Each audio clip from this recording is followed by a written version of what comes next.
With this now, we are coming to discuss with traders and craft persons. Traders and craft persons also played very important role in the economic activities during medieval period India.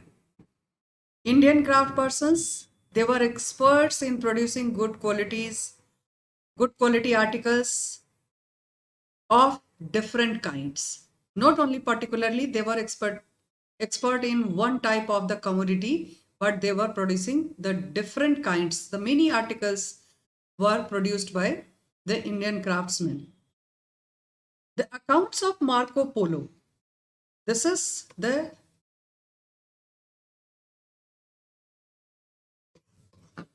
Marco Polo. He describes when he reached India as a traveler, he has explained the Indian craftsmen and their expertise in the different types of the goods which were produced by them. Among them, he has praised about that the craftsmen who were producing leather goods. So what he has said about that in his account, he has described the expertise of Indian craftsmen had a leather and the leather goods. Indian craftsmen were also excellent in the art and metal making. They were also producing the goods. The metal goods were also including that iron and gold. This is the two different combination. One very soft that and the costly metal, and another one is that very hard. So Indian traders took these manufactured goods and the raw goods to distant cities to sell them at a good prices. So this is about that. The Indian traders took these manufactured goods which were produced by craftsmen. These Indian traders and the merchants, they were taking it to the different cities, to the distant lands, and they were earning a very good profit by the sale of these products, sale of these commodities. Traders and craftsmen organized themselves into their own guilds, which helped them in times of need as well as in producing different types of goods. So this is the statement given by Marco Polo in the context of the traders and the craftsmen. He praised both the group, traders, how they were earning the profit, the good price they were getting for the goods, and the same manner he praised about the craftsmen, who they were having the expertise in the different types of the production. Different types of the goods were produced by these craftsmen. Like, especially he has given in his account the special reference about that the leather worker, the leather craftsmen, who they were producing leather goods. Same way, in the context of the metal craftsman, he has explained or he has praised about that the work of the iron metal, the craftsmen who they were making the goods, making the commodities from iron and as well as the gold. So this way, Marco Polo, he has explained about the traders and craftsmen during the medieval period in India in the context of our country. Then coming to discuss with the case study Surat.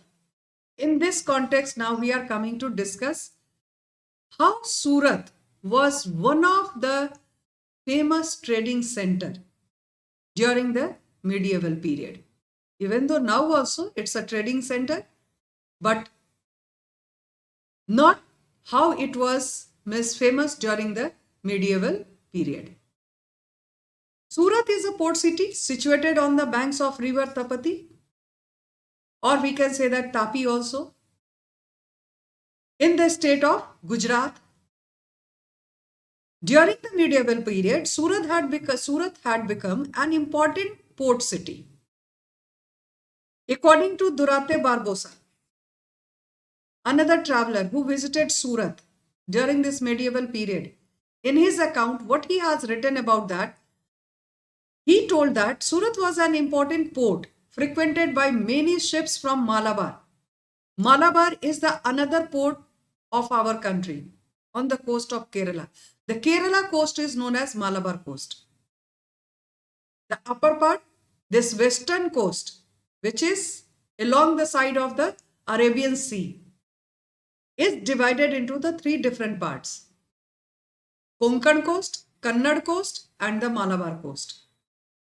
So what he has explained about that, he has just marked that the frequent ships were coming from the Malabar to the Surat. Surat was also a popular gateway for pilgrims who wish to travel Mecca for the Muslims. With the purpose of the Hajj, this is the one of the pilgrimage center for the Islam religious people, the Islam which the Muslims who they are the followers of the Islam religion. Once in their lifetime, it is said that they are visiting over there, and this visit to this Mecca is been considered or is been told as or is known as Hajj. During the rule of the Mughals, Surat became the main trade center of India. And what were the reason behind it? This is the one of the the Surat port. The image of the 1670 is found everywhere. Even in the textbook also it has been given. So many that the ships are floating in the water bodies.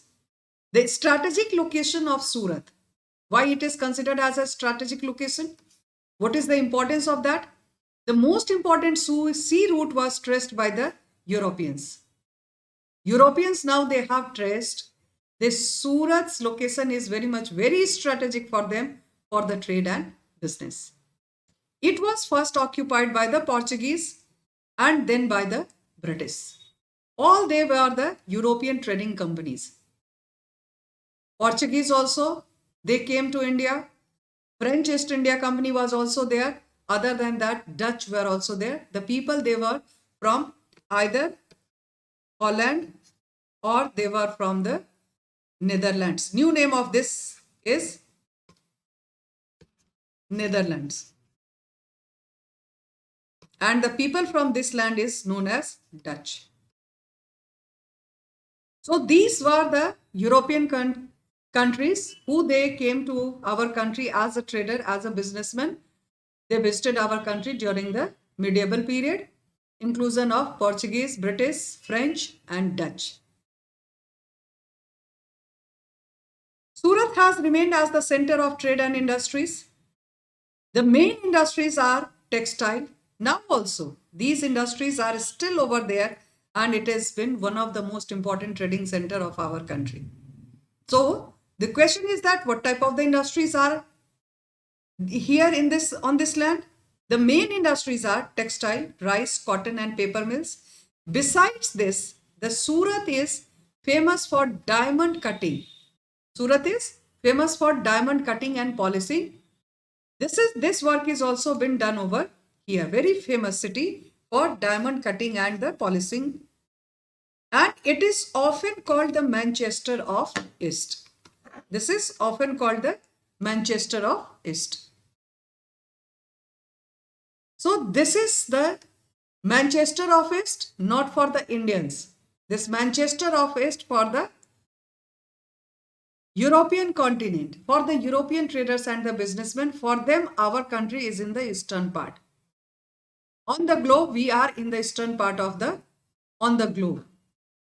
So they have started calling it as textile industry was very famous in Manchester, England. The same way here also, not talking about only that the diamond cutting and polishing, but we have the textile industries. Then cotton and paper mills are also been here. So this land, the Surat, is been considered as the Manchester of East. Merchants of many different communities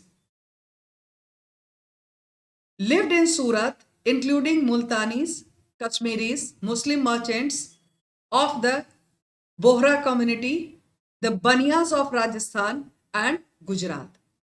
So these are the different new communities.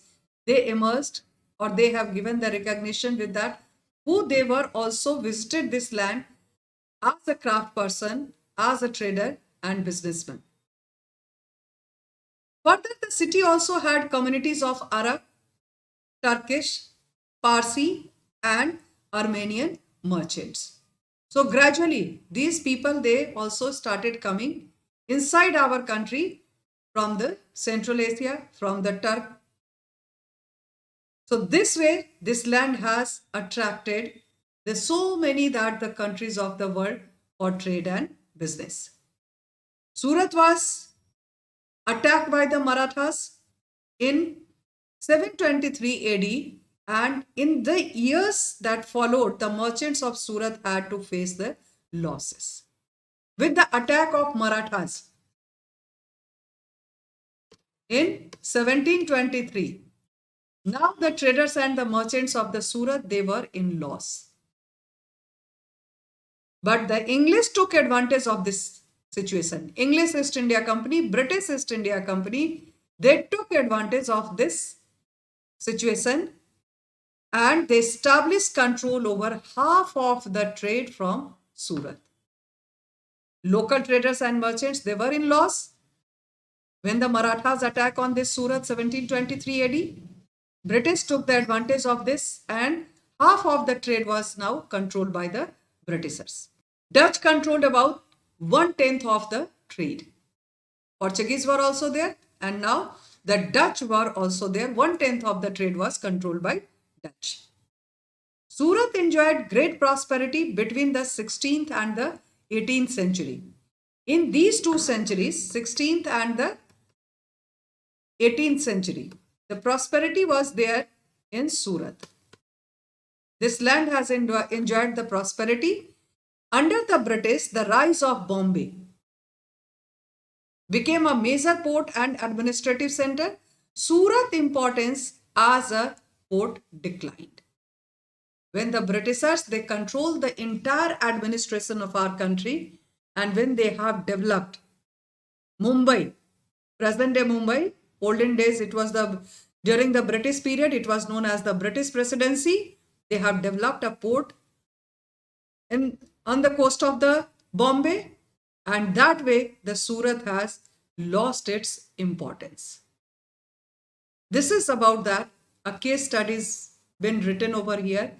According to Durate Barbosa, what he observed, he has written in his account, and we are studying over here about the detailed description given by Durate Barbosa.